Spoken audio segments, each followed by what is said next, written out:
Les damos la bienvenida a un nuevo encuentro del ciclo de conferencias internacionales, las colecciones bibliográficas especiales Diferentes Miradas, organizada por la Biblioteca Nacional Mariano Moreno y auspiciado por la Asociación Internacional para la Protección del Patrimonio Cultural, ASIMPAC. En esta oportunidad agradecemos la presencia del doctor Adolfo Reutemann. Adolfo Reutemann nació en Buenos Aires, Argentina, donde obtuvo la licenciatura cum laude en Antropología y un título de profesorado en Historia en la Universidad de Buenos Aires. En el año 1986 se graduó de rabino en el Seminario Rabínico Latinoamericano Marshall T. Meyer, en Buenos Aires. Tras concluir su máster cum laude en Religiones Comparadas, se doctoró en Literatura y Pensamiento Judío Antiguo en la Universidad Hebrea de Jerusalén. En 2005 le fue concedido el título de doctor honoris causa por el Rocky Mountain College de Estados Unidos. En el año 2014, la medalla de oro de la Facultad de Humanidades de la Universidad Anáhuac, México. Y en el año 2017, el segundo título de doctor honoris causa por la Universidad Católica de Cuyo, San Juan, Argentina. Desde el año 1994, sirve como curador de los rollos del Mar Muerto y es jefe del Santuario del Libro en el Museo de Israel.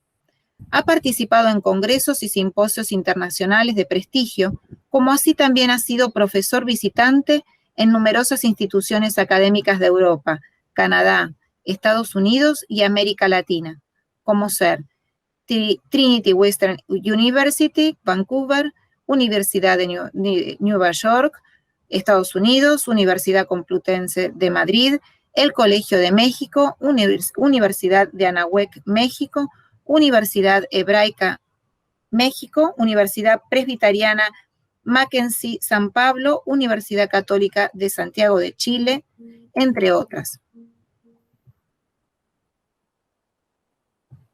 Es el autor de innumerables artículos en revistas profesionales, como así también de ensayos de carácter popular.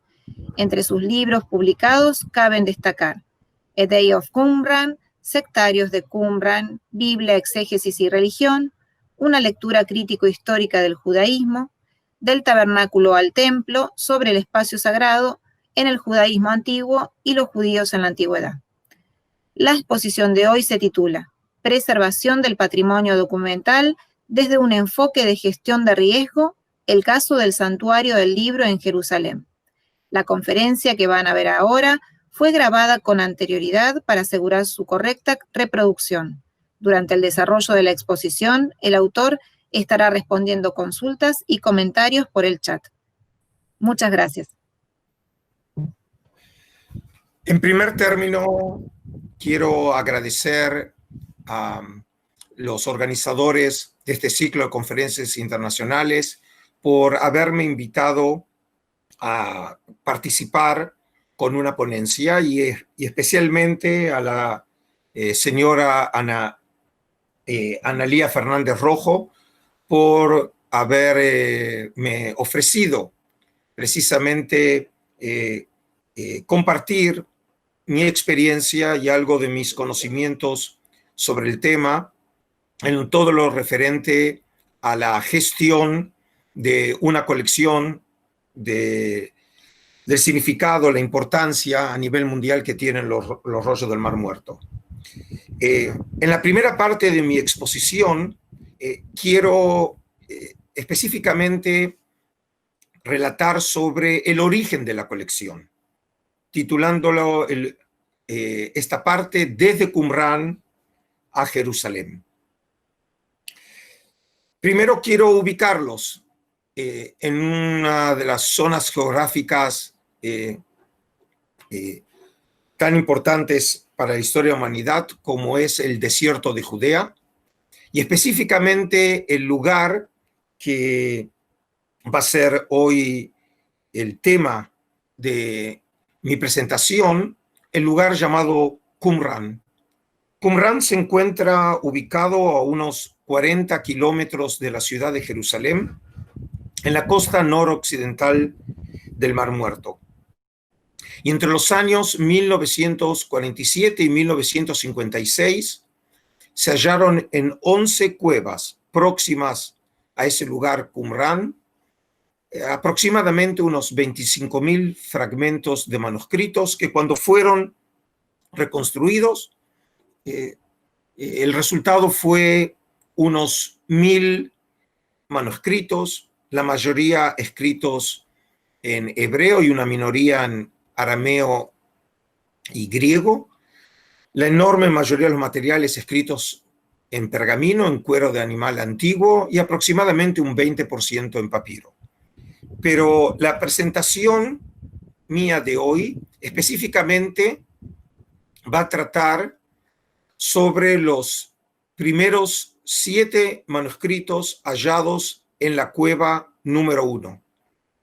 La cueva número 1 se encuentra ubicada a 1 kilómetro al norte de Qumrán, o como se lo llama también Khirbet Qumrán, las ruinas del Qumrán, porque próximas a esta cueva hay unos edificios que fueron excavados en los años 50, entre 1951 y 1956, y que los arqueólogos afirman que probablemente las personas que vivieron en ese lugar tienen que ver con el origen de estos manuscritos. Pero el tema, a los efectos de esta presentación, basta con decir que los beduinos afirman que cuando para fines de 1946 o comienzos de 1947 llegaron a esa cueva, encontraron unos vasos de cerámica como los que ustedes están viendo en estos momentos.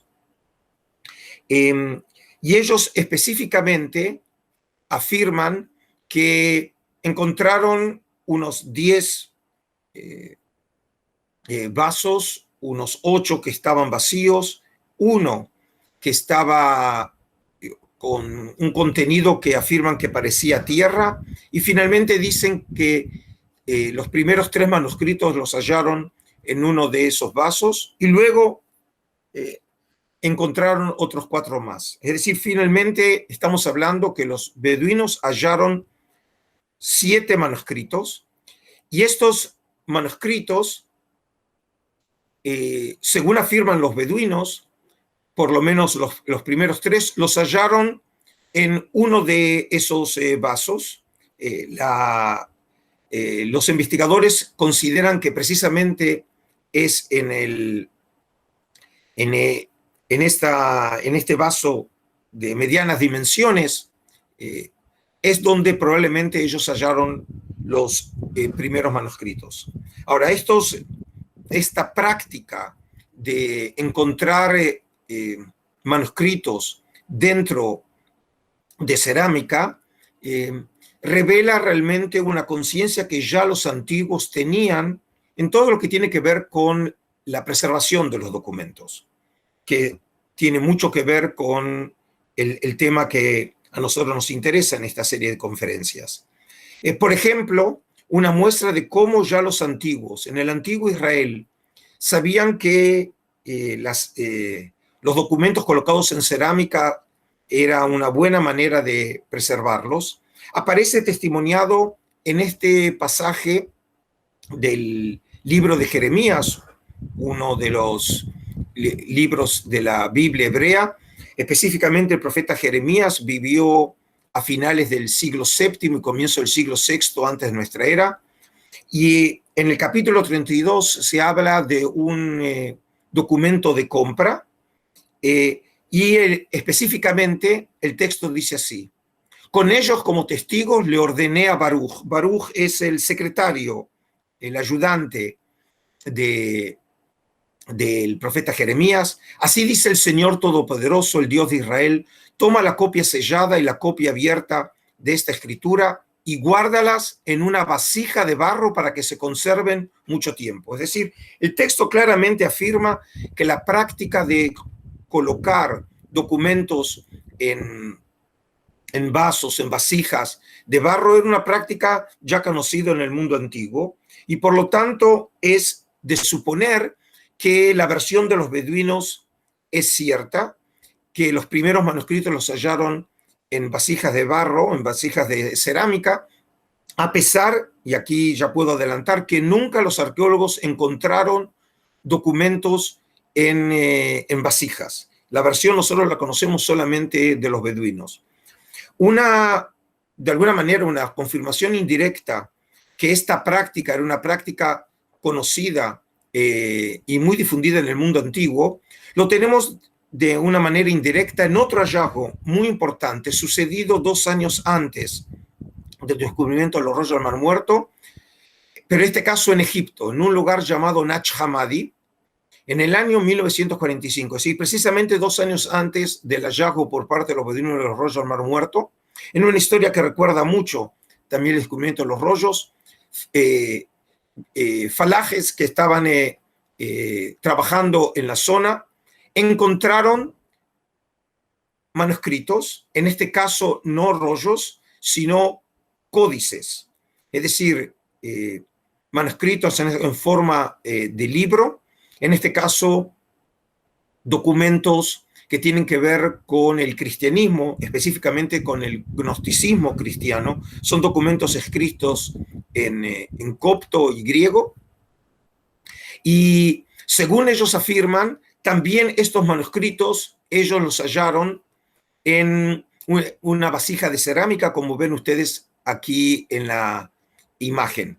Es decir, que estamos frente a una tradición que era conocida precisamente a los efectos de proteger los manuscritos. Según afirman los beduinos, los primeros manuscritos que ellos encontraron estaban en una vasija sellada, incluso estaban cubiertos con un textil, con un tejido, con el propósito mismo, según parece, de protegerlo por parte de aquellos que colocaron esos manuscritos en la vasija. Ahora, ¿qué encontraron los beduinos? Bueno, los beduinos encontraron manuscritos que sencillamente revolucionaron los estudios bíblicos y todo lo que tiene que ver con la literatura, la religión, el pensamiento, la sociedad del pueblo de Israel para finales de la época grecorromana, específicamente entre los siglos III antes de nuestra era y primero de nuestra era. Pero específicamente los manuscritos que hallaron los beduinos, entre ellos podemos mencionar, entre esos 7, el famosísimo rollo de Isaías, una versión completa de este libro bíblico, un libro, por cierto, extenso, de unos 66 capítulos. El manuscrito específicamente es de la época del primer siglo antes de nuestra era. Aquí pueden ver un close-up del texto. El texto está escrito obviamente en hebreo, en una escritura que nosotros llamamos una escritura hashmonea, es decir, cómo se escribía hebreo en la época de los macabeos, y a partir de la ciencia paleográfica de este documento puede ser datado para aproximadamente el año 120-100 antes de nuestra era. En este caso podemos hablar entonces de un manuscrito bíblico, a pesar de que todavía no existe la Biblia en esos años, pero sí existe este libro que habrá de formar parte finalmente de ese canon bíblico que se fijará entre los siglos I y siglo III de nuestra era. Otro ejemplo de esos primeros 7 documentos hallados por los beduinos es el Pesher o comentario de Habacuc. Habacuc es uno de los libros de los profetas menores. El profeta Habacuc vivió hace aproximadamente 2600 años, a fines de la época del primer templo, algo así como fines del siglo VII, comienzos del siglo VI antes de nuestra era. Y el Pesher o comentario es un género literario que era desconocido para los investigadores hasta el descubrimiento de los rollos del Mar Muerto. El documento está escrito en hebreo y datado para la segunda mitad del siglo I antes de nuestra era, es decir, la época romana. Es decir, para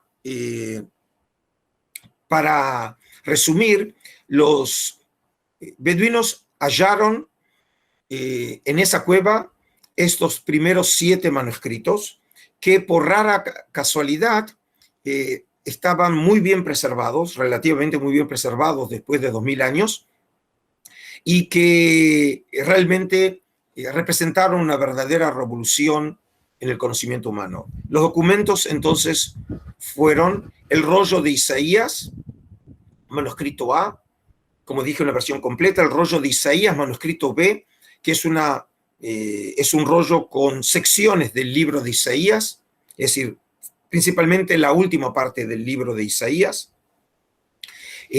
La regla de la comunidad, que es un nuevo género literario desconocido hasta ese momento en la literatura de Israel. El rollo de la guerra, un documento de carácter escatológico, es decir, que describe la guerra entre los hijos de la luz y los hijos de la oscuridad en el final de los tiempos. El apócrifo del Génesis, el comentario de Habacuc que antes yo mencioné, y el rollo de Odayot, o el rollo de las gracias, que tiene un tipo de poesía que recuerda en algo la literatura del libro de Salmos. Ahora, yo me quiero centrar específicamente en el apócrifo del Génesis, porque a diferencia de los otros manuscritos, que como dije, se encontraron en un buen estado de preservación, el fenómeno del apócrifo del Génesis es bastante diferente. El apócrifo del Génesis, como dije, formaba parte de esos primeros 7 manuscritos, pero era el documento que estaba en el peor estado de preservación. Y por eso, por ejemplo, de todos los manuscritos hallados por los beduinos, el último que fue desenrollado es precisamente el apócrifo del Génesis. Es decir, como ustedes pueden ver ya en esta imagen, el estado era un estado de gran deterioro, y según entienden los investigadores, ya el documento estaba en un avanzado estado de deterioro cuando fue colocado en la cueva aproximadamente hace 2000 años. El documento fue desenrollado en Jerusalén en 1955, y ustedes pueden ver ya lo difícil que fue precisamente la acción emprendida por James Beavercrout, porque el documento realmente estaba en muy malas condiciones, y solamente una sección, que era la sección más interna del documento, podemos decir que estaba relativamente en un buen estado de preservación. Es decir, la parte mejor conservada del documento fueron las columnas interiores, la columna 18 a 22, que relativamente se preservaron de una manera más o menos razonable, precisamente por ser la parte más interna del documento. Sin embargo, con el tiempo esta sección también sufrió los embates del tiempo, como se puede ver a continuación en esta serie de fotos. Quiero que vean cómo el documento se veía en 1955, cuando recién había sido desarrollado por Beavercrout. Luego, en el año 1965, cuando fue expuesta precisamente esta misma sección en el Santuario del Libro, y cómo el documento se encuentra, esta imagen, como ven, relativamente reciente, del año 2018. ¿Cuál es el estado hoy de ese documento? Según se puede concluir a partir de estas fotografías, el mayor deterioro ocurrió entre 1955 y 1965, es decir, en los primeros 10 años. Hoy sabemos que la razón para ello se debió a que la tinta con la que fue escrita esta obra estaba compuesta de cobre. Y cuando el cobre entra en contacto con la luz, se produce un proceso de descomposición que termina carcomiendo el cuero sobre el cual fue escrito el documento. Por ello, entonces, donde antes había habido un texto, ahora el texto ha desaparecido totalmente para nunca más poder ser recuperado. Un ejemplo en este sentido es la columna 10 del documento, en donde se puede ver claramente cómo las líneas escritas, en donde antes había un texto, han desaparecido para siempre, y ahora queda solamente en su lugar un espacio vacío. Este documento fue expuesto hace un año atrás en el Santuario del Libro, y fue la primera vez que se expuso en exhibición pública desde su descubrimiento. Es decir, que a diferencia, como mencioné, de los otros 6 documentos que estaban relativamente en un buen estado de preservación, este documento realmente sufrió un gran deterioro, y a excepción de esta columna 10, que precisamente habla sobre el patriarca Noé, después de finalizado el diluvio universal. Este documento escrito en arameo de finales del siglo I antes de nuestra era, o comienzos de nuestra era, un documento en donde se comenta y se reescriben las historias de los patriarcas. Específicamente, el documento que nos ha llegado cubre los capítulos 5 y 15 del libro del Génesis, el primer libro, el Pentateuco de Moisés. El documento hoy lo tengo en bóveda y por su situación realmente no podemos exhibirlo, como dije, a excepción de este documento. Ahora, estos documentos, estos 7 documentos, sufrieron una verdadera peripecia.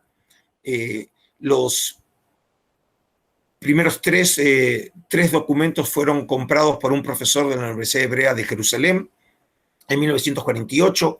Los otros 4 rollos, después de haber sido sacados de contrabando del naciente Estado de Israel en 1948, fueron llevados a los Estados Unidos, y el hijo del profesor Sukenik de la Universidad Hebrea, el gran arqueólogo israelí Yigael Yadin, compra esos documentos de manos de Atanasios Samuel y los trae de vuelta al Estado de Israel, y por primera vez esos documentos son puestos en exhibición en el Estado de Israel en 1955. Luego, entonces era el primer campo de la Universidad Hebrea, en el edificio de administración, en una habitación muy pequeña, se colocan en exhibición permanente los rollos del Mar Muerto, que estaban ahora en posesión de Israel, entre los años 1957 y 1955. Aquí les quiero mostrar cómo en esa época pusieron en exhibición los documentos. Obviamente no había protocolos como tenemos hoy para exhibir los documentos. Los documentos fueron colocados dentro de cajas de perspex. Obviamente que la iluminación era una iluminación inapropiada en términos modernos, pero de todas maneras los documentos pudieron sobrevivir a esta experiencia de exposición permanente, hasta que finalmente, a comienzos de la década de 60, Frederick Kissler y Armand Bartos construyen el edificio que hoy nosotros llamamos Santuario del Libro, que forma parte del Museo Nacional del Estado de Israel, el Museo de Israel. Esa institución que yo dirijo, como fue dicho en la presentación, desde noviembre de 1994, fue construido entre 1961 y 1964 y fue inaugurado el 20 de abril de 1965. Ahora, hasta ahora yo explicité sobre los orígenes de la colección y los orígenes de la institución. Sin embargo, hay un manuscrito que se agrega a la colección original, como dije, que comprende los primeros 7 manuscritos de Mar Muerto hallados por los beduinos, después de la Guerra de los 6 Días, ocurrida en junio de 1967, y ese documento se lo conoce con el nombre del rollo del templo. Este documento fue hallado en la cueva número 11. Es una cueva que se encuentra a unos 2,5 kilómetros al norte de Qumran, y en esa cueva los beduinos encontraron los manuscritos, y uno de estos manuscritos los beduinos se lo vendieron a un comerciante de antigüedades de la ciudad de Belén, y la historia realmente tiene facetas que podrían ser claramente propias de una película de Hollywood, porque a comienzos de la década del 60, este comerciante de antigüedades, por medio de una interpósita persona, le hace llegar al profesor Yigael Yadin un fragmento del manuscrito que estaba en sus manos para interesarlo. Increíblemente llega en un sobre de correo, y cuando Yadin entiende que en manos de este comerciante hay un texto original de esos manuscritos hallados en las cuevas de Qumrán, que su padre en su momento había adquirido y que él también había adquirido para el Estado de Israel, comienzan las negociaciones. Finalmente esas negociaciones se interrumpen y, como dije, en ocasión de la Guerra de los 6 días, el profesor Yadin, por medio de los cuerpos de inteligencia del ejército de Israel, llega finalmente a poner manos a ese documento. Y cuando hallan ese documento, fíjense cómo encontraron ese documento. Encontraron ese documento como un paquete envuelto que estaba escondido debajo del piso en el dormitorio de Kando, que ese era el apodo de este comerciante de antigüedades. Cuando abren esa caja, ese paquete, resulta ser que era una caja de zapatos de esa época, de la firma Bata. Dentro de esa caja encontraron un paquete que estaba recubierto o envuelto con una manta, y cuando abrieron el documento, vieron que el documento estaba dentro de una bolsa de plástico, y fíjense en el estado en que estaba cuando fue abierto, y luego aquí cuando está siendo estudiado por el profesor Yadin. Aquí lo pueden ver en esta imagen más clara, ven aquí el documento, y el documento estaba envuelto en una bolsa con nylon, es decir, y obviamente esa manera de esconder el documento lo dañó en algunos casos de manera irreparable. Es decir, el documento, es de suponer, estaba en muy buen estado de preservación cuando fue hallado por los beduinos en 1956, pero luego, precisamente por el descuido de este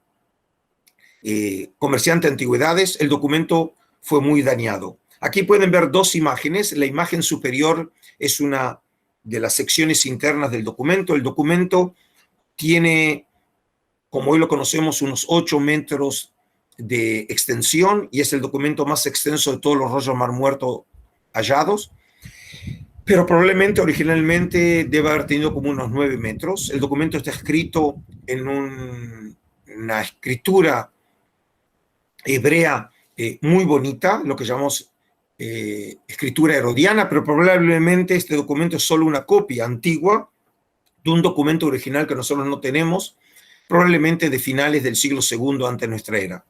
Pero a diferencia de las secciones internas de este documento, que como dije, relativamente están en buen estado de preservación, a excepción de las primeras líneas que, como ven, han desaparecido. Fíjense, por ejemplo, secciones que son las más externas del documento. Fíjense que en este caso fueron muy, muy dañadas. ¿Sí? Es decir, también cuando hablamos nosotros de los documentos de Qumrán, tenemos que tener en cuenta también estas peripecias que sufrieron estos documentos, porque en muchos casos lo que no pudo el tiempo, lo pudo la mano del hombre, y precisamente por el descuido en su manejo, precisamente provocar daños irreparables, imposibles de recuperar la información que tenían estos documentos.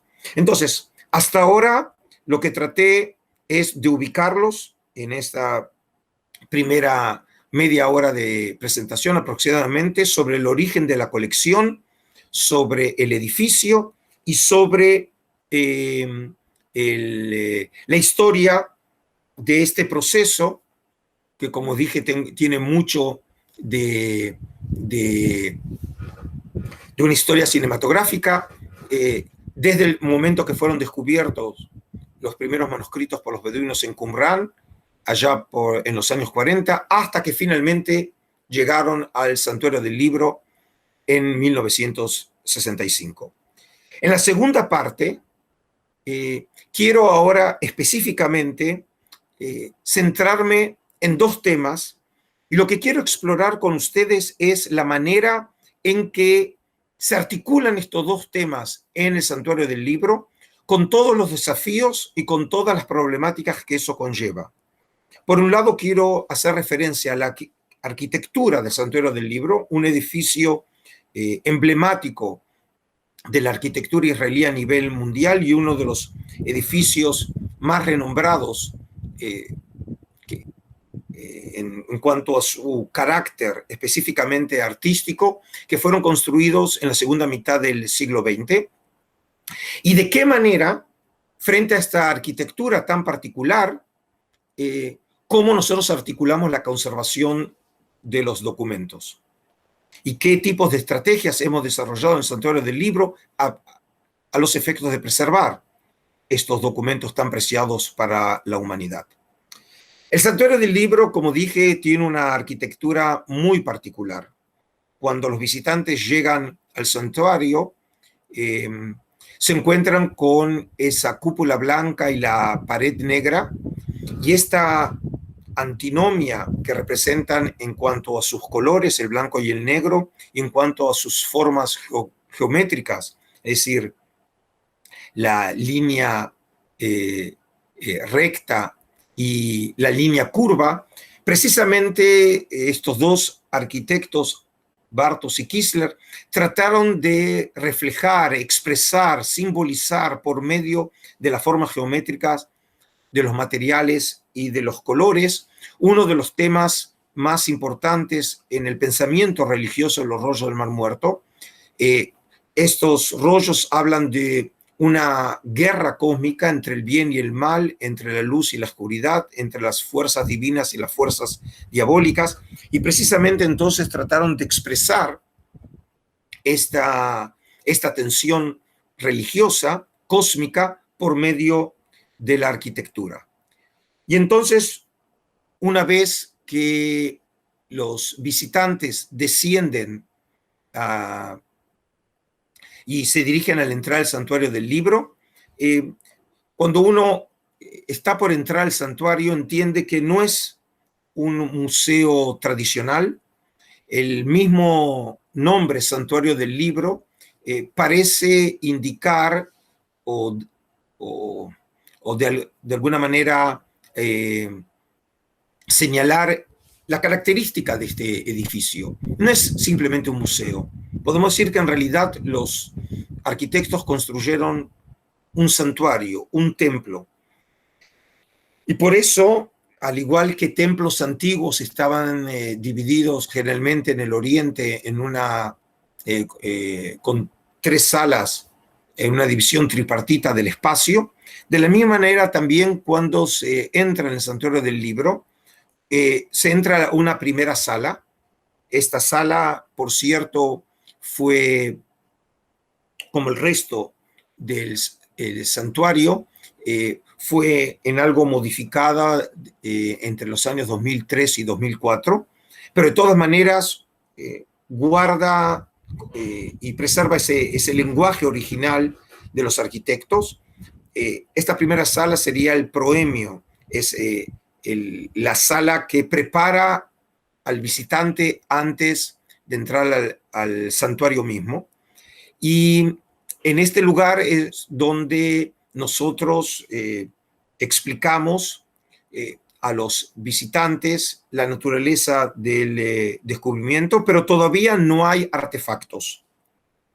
La primera sala de exhibición en el Santuario del Libro es la próxima sala, y aquí quería mostrarles esta foto histórica porque en blanco y negro, porque permite ver la arquitectura particular del santuario. La segunda sala es un túnel, pero este túnel hace las veces de una cueva.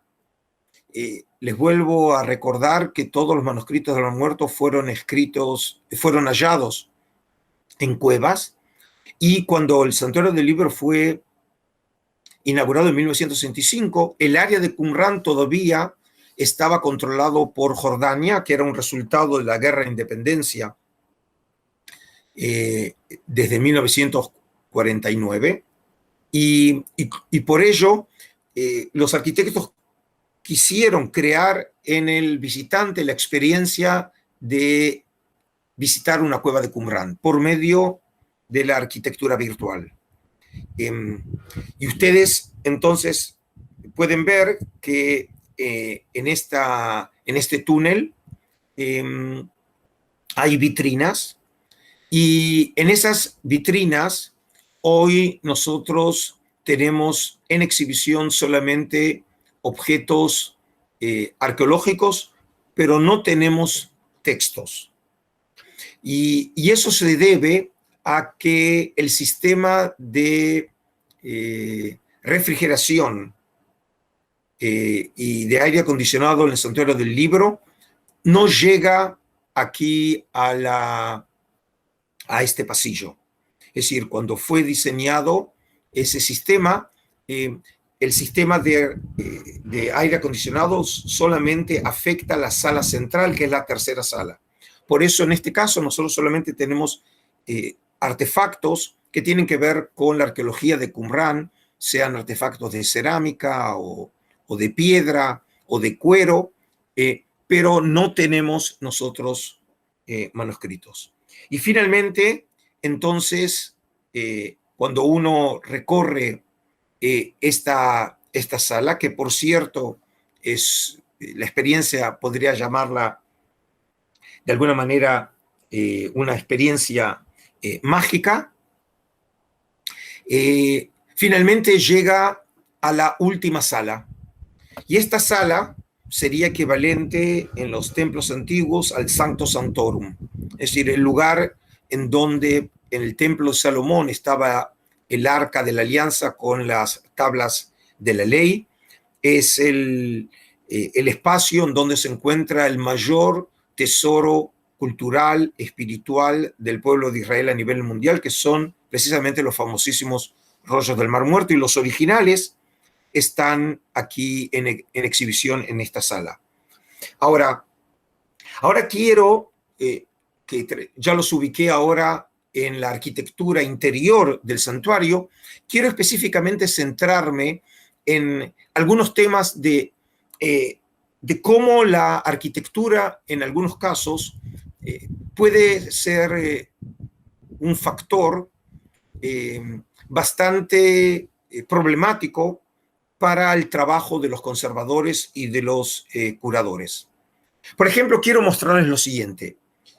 Me quiero centrar precisamente en esta parte, que sería equivalente al cono de esa cúpula que ustedes vieron antes en las imágenes anteriores.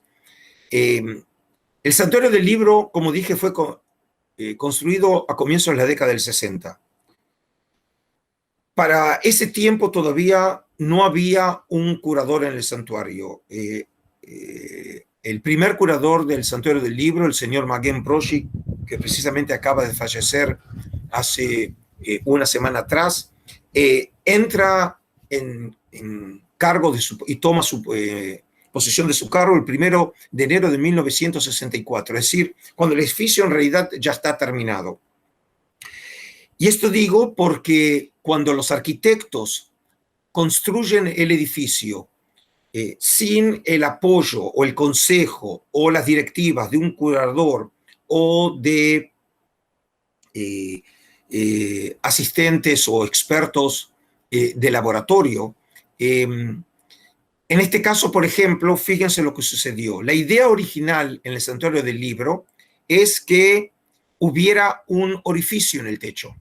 Esa era la idea original. Es decir, que según me comentó en su momento el señor Broshi, cuando él tomó el cargo en 1964, se encontró con la noticia que precisamente en el centro del techo del edificio iba a haber un orificio, un tipo de oculum, como por ejemplo conocemos que hay en edificios de carácter religioso, y específicamente, por ejemplo, en un edificio emblemático de la arquitectura religiosa de Occidente como es el Panteón en Roma, ¿sí? Y precisamente Kistler se inspiró en ese tema. Pero no solamente en eso habían pensado los arquitectos, es decir, crear un edificio en donde el aire caliente pudiera subir, sino que por el otro lado también la lluvia, el granizo, o incluso también pájaros pudieran entrar dentro del edificio. Si no, incluso fíjense qué imaginaron los arquitectos. Se ve en los diseños del Santuario del Libro que la idea era que una corriente de agua, un chorro de agua, saliera de la estructura central de lo que sería la vitrina central, y aquí pueden ver claramente el chorro de agua saliendo por el orificio del techo, y aquí se lo ve claramente también. Y eso se iba a sumar también a los chorros de agua que están alrededor del Santuario del Libro, porque ahí es una gran fuente, es decir, iba a haber agua afuera e iba a haber también agua saliendo dentro del edificio. Bueno, como pueden imaginar, este proyecto fue cancelado. Inmediatamente el señor Broschi exigió que se sellara ese agujero, y hasta hoy en día ese orificio está sellado. Pero lo que quiero mostrarles es cómo, en este caso, cuando los arquitectos trabajan sin las directivas de curadores o de miembros del laboratorio expertos en conservación, precisamente pueden llegar a este tipo de desarrollos que contradicen los intereses de los artefactos que van a estar en exposición. Otro punto que quiero hacer alusión es que originalmente los arquitectos se habían opuesto a introducir un sistema de aire acondicionado. Precisamente por eso mantuvieron la idea de que hubiera ese orificio para, como dije, el aire caliente pudiera salir a través de él. Cuando fue sellado, ese orificio creó grandes problemas de temperatura y humedad dentro del edificio, cosa que obligó en el año 1969 a cerrar el Santuario del Libro para instalar el sistema de refrigeración que hoy tenemos. Hoy tenemos un nuevo sistema que a comienzos del año 2000 trajimos de los Estados Unidos, específicamente de California, y que es uno de los más sofisticados en el mundo. Es decir, como estuve tratando de argumentar, no siempre los intereses de los arquitectos van junto con los intereses de los artefactos. Una muestra más de este tema quiero mostrarles en lo que tiene que ver con las vitrinas del Santuario del Libro. Aquí tienen ustedes una imagen histórica de cómo era el santuario en 1965. Y ustedes pueden ver aquí en la vitrina, se puede ver claramente el documento. Los documentos en el Santuario del Libro estaban en exhibición con un ángulo de exhibición de 90 grados. Cuando yo asumo el Santuario del Libro en 1994, esa es la manera en que nosotros acostumbramos a exhibir los documentos. A fines de esa década se llega a la conclusión que esa manera de exhibir los rollos es muy dañina para la exhibición de los manuscritos. Y esto se debe a que la ley, obviamente, de gravitación universal también afecta a los manuscritos, y los documentos empezaron a hundirse y a quebrarse.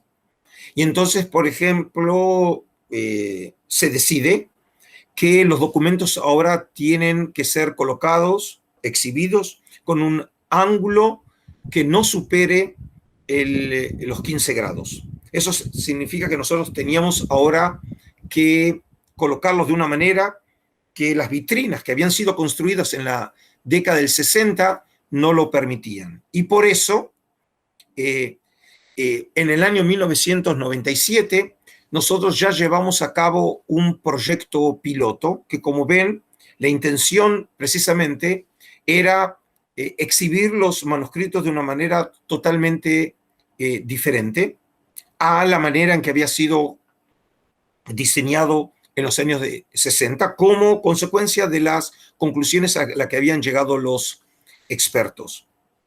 Sin embargo, aquí también el Museo de Israel se encontró con un problema, porque por un lado esta vitrina solucionaba el problema de exhibición de los rollos de acuerdo a los nuevos protocolos, pero por el otro lado modificaba de una manera manifiesta el diseño original de las vitrinas hechas por Kistler y Bartos. Este edificio es un edificio protegido por el Estado de Israel y hay que considerar el edificio como si fuera una obra de arte. Y de la misma manera que nadie pensaría en modificar una pintura del Greco o de Michelangelo o de Caravaggio, de la misma manera nadie quiso tomar una decisión tan radical como modificar el diseño de las vitrinas. Además de eso, también se creaba otro problema, que al colocar una vitrina más baja, iba a cambiar la proporción del espacio interior, dando la sensación que el edificio estaba vacío. Y en consecuencia, entonces, finalmente, se construyeron estas vitrinas construidas por la casa Gopión de Milán. Para que ustedes entiendan, la base de la vitrina es la original del Santuario del Libro del año 1965, pero la caja superior fue construida por Gopión. Aquí pueden ver ustedes la vitrina abierta. Los vidrios de esta vitrina son antibalas. Incluso, por ejemplo, si una persona entra al Santuario del Libro y entra consigo, por ejemplo, trae consigo un martillo, que de alguna manera pudo hacerlo entrar dentro del edificio, y da un primer golpe, no va a poder romper esa vitrina, y es precisamente ese el momento, ese es el tiempo que nos da a nosotros y a los guardias para reaccionar e evitar un daño en el manuscrito. Para que tengan una idea, la compañía Gopión, que construyó estas vitrinas para el Santuario del Libro, como consecuencia de este proyecto, luego fue también elegida por el Museo del Louvre para construir la actual vitrina de la Gioconda en el Louvre. Entonces, estas vitrinas, como dije, hoy son las que satisfacen los protocolos para la exhibición de los santuarios del libro. La iluminación es con fibras ópticas, que por lo tanto también es una iluminación fría, y en ese caso también la exhibición es de acuerdo a los protocolos internacionales. Dentro de cada vitrina nosotros colocamos un data logger. El data logger es como si fuera un mini computador que nosotros podemos recibir online las condiciones de temperatura y humedad dentro de las vitrinas. Ahora, este es un punto importante. Las vitrinas no son vitrinas selladas. La estrategia que se sigue en el Santuario del Libro es que la misma temperatura que se encuentra dentro del espacio de la sala es las mismas condiciones de temperatura y humedad que están dentro de las vitrinas. Y en función de las lecturas que cotidianamente se hacen de acuerdo a la información que nos provee el data logger, se decide, por ejemplo, si hay que cambiar algunos parámetros. Obviamente en invierno no son los mismos que el verano. También, por ejemplo, de acuerdo al ritmo de visitantes. Nosotros todavía el museo está cerrado por el coronavirus y gracias a Dios volveremos a abrir nuestras puertas en unos días más. Y en una época normal, el ritmo de visitantes que nosotros tenemos en el Santuario del Libro llega a veces hasta 3.000 visitantes por día. Y por lo tanto, obviamente también tomamos eso en cuenta para cambiar los parámetros de temperatura y humedad dentro del santuario a fin de preservar a los manuscritos. La temperatura es más o menos de 18 grados plus menos 2 y la humedad aproximadamente unos 48 plus menos 2. Ahora, aquí les quiero mostrar un desarrollo original que hemos hecho en el Santuario del Libro, y es que de acuerdo a los protocolos internacionales, los manuscritos pueden estar en exhibición, los originales, solamente por el término de 3 meses. Y luego tienen que ser llevados a la bóveda. Nosotros tenemos una sala que está preparada para cualquier tipo de emergencia, desde terremoto hasta bombardeo, en donde son colocados esos manuscritos. Pero, como yo dije, la colección del Santuario del Libro comprende solamente 8 manuscritos. Y por un lado tenemos los manuscritos más completos e importantes del mundo, entre los rollos Mar Muertos hallados en Qumrán, pero por el otro lado son documentos muy completos y no tenemos tantos fragmentos como los que se encuentran hoy en posesión de la Autoridad de Antigüedades de Israel. Y por lo tanto, el problema era que si nosotros tenemos cada 3 meses rotar los manuscritos, iba a llegar un momento que no íbamos a tener materiales originales para exhibir. En este caso, la estrategia adoptada por el Museo de Israel es que nosotros exhibimos los documentos originales, por lo que significa, por la fuerza y la importancia que tiene para los visitantes de poder ver un artefacto original y no simplemente una copia. Y entonces dijimos, ¿cómo podemos solucionar en este caso y articular los intereses de los curadores y conservadores y la de los visitantes? Que obviamente el visitante quiere ver documento original, mientras que los curadores y conservadores quieren proteger el documento. Y para ello, fíjense lo que hicimos. Creamos la siguiente estrategia. Nosotros cubrimos el documento con una plancha de metal. En esa plancha de metal nosotros imprimimos la imagen del documento que se encuentra en exhibición y cada 3 meses nosotros mostramos una sección diferente de este documento. Es decir, en los primeros 3 meses vamos a mostrar esta parte del documento, el original, y la otra parte del documento está cubierta. 3 meses después cubrimos esta sección y finalmente la otra sección la descubrimos para beneficio del público. Y terminados entonces esos 6 meses, retiramos el documento y colocamos otra sección de la misma manera. Es decir, que con 2 documentos hemos cubierto todo el año de este documento. ¿Y qué documento es este? Este es un fragmento de ese documento que yo mostré, que tal vez es la estrella máxima de los rollos Mar Muerto. El verdadero rockstar de los rollos es el rollo de Isaías, una versión completa del libro bíblico del profeta, tal vez el más famoso de todos.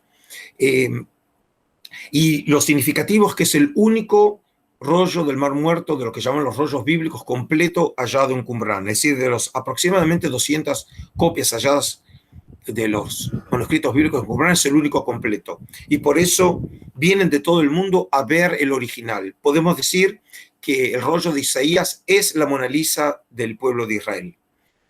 ¿Y por qué tenemos en esta vitrina solamente una sección del original?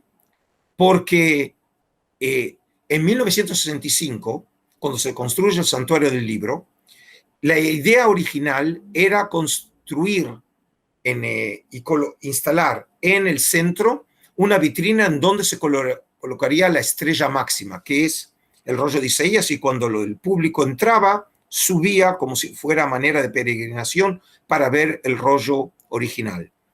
Y precisamente en 1965, cuando se inaugura el Santuario del Libro, el rollo original de Isaías fue colocado en exhibición. Aquí ven el momento histórico, cuando el rollo de Isaías original, este documento de hace 2100 años, fue colocado en exhibición, como ven, en forma perpendicular. ¿Se acuerdan que dije que esa es la manera como se exhibieron los rollos hasta comienzos del año 2000? Y sin embargo, debido a los problemas de humedad y de temperatura que se presentaron en el santuario por la no existencia del sistema de aire acondicionado, el santuario fue cerrado en 1969, y cuando fue reabierto ya no se colocó al rollo de Isaías en su lugar, sino que se colocó un facsímil. Y hasta hoy en día, los visitantes que llegan al Santuario del Libro ven en el centro del edificio un facsímil. Por ejemplo, les puedo contar como anécdota, en enero de este año recibí en visita oficial al príncipe de Gales, al príncipe Carlos. Aquí ven la imagen cuando le estoy explicando sobre el rollo de Isaías, pero la paradoja es que al príncipe Carlos solamente le pude mostrar el manuscrito completo de Isaías. Luego, obviamente, le mostré en la vitrina que está a un costado en el santuario un fragmento del original, pero el documento completo que tenemos en el centro del edificio es una copia, que obviamente es un factor que de alguna manera complica la manera de apreciar los rollos por parte del visitante, porque cuando ve que en el centro del edificio hay una copia, llega a la conclusión que todo el resto de los manuscritos también son copia. Y ahí nos vemos nosotros forzados a explicarles que, por el contrario, todos son originales a excepción del que está en el centro.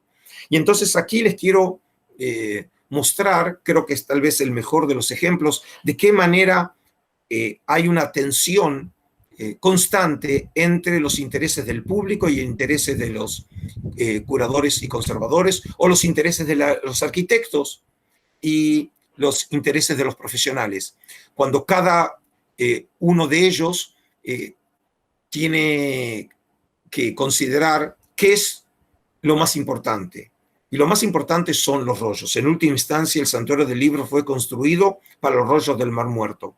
Y en ese sentido, entonces, la arquitectura y los instrumentos, como las vitrinas, la temperatura, es decir, todos los elementos propios del edificio tienen que estar en función de los intereses de esos documentos. Y para terminar, entonces, en el Santuario del Libro también tenemos un piso inferior que hace las maneras de cripta, como en las iglesias. Y aquí tenemos hoy en exhibición otros tesoros culturales, no solamente del pueblo judío y de la humanidad, y es el Códice de Alepo. El Códice de Alepo es el manuscrito bíblico con la versión masorética o tradicional del texto bíblico más precisa en el mundo del siglo X de nuestra era. También en este caso la vitrina, que aquí la ven abierta, cerrada, y aquí la ven abierta, fue construida también por Gopión. Y otra vez, de acuerdo a los protocolos internacionales, solamente nosotros podemos poner en exhibición el documento por 3 meses. Y entonces lo que se decidió, incluso antes de que yo llegara al Santuario del Libro, como parte de la estrategia, es que nosotros colocamos en exhibición, pero no el documento completo original. El documento original se encuentra como dije, en una bóveda, y el documento está bien protegido. Y lo que hacemos cada 3 meses es solamente mostrar una página del original. Es decir, en otras palabras, lo que las personas ven un original, pero solamente en la primera página. El resto es un demi. Y otra vez con el propósito de preservar el manuscrito para las próximas generaciones. Es decir, obviamente nosotros le explicamos eso al público, nuestro propósito no es engañar, sino por el contrario, nuestro propósito es educar al público. Es decir, nosotros, por un lado, también queremos compartir con ellos esa experiencia de ver artefactos originales, pero por el otro lado, también entender que los curadores y los conservadores tienen como propósito, en este caso, preservar estos artefactos para beneficio de la humanidad y de las próximas generaciones. Muchísimas gracias. Agradecemos profundamente la presencia de Adolfo Reutemann, agradecemos su calidez humana y profesional. Los invitamos también a conocer el Santuario del Libro en Israel desde su página web. Y siguiendo el ciclo de conferencias, los esperamos el 4 de septiembre para la próxima conferencia dada por la profesora Ana Virginia Piñeiro.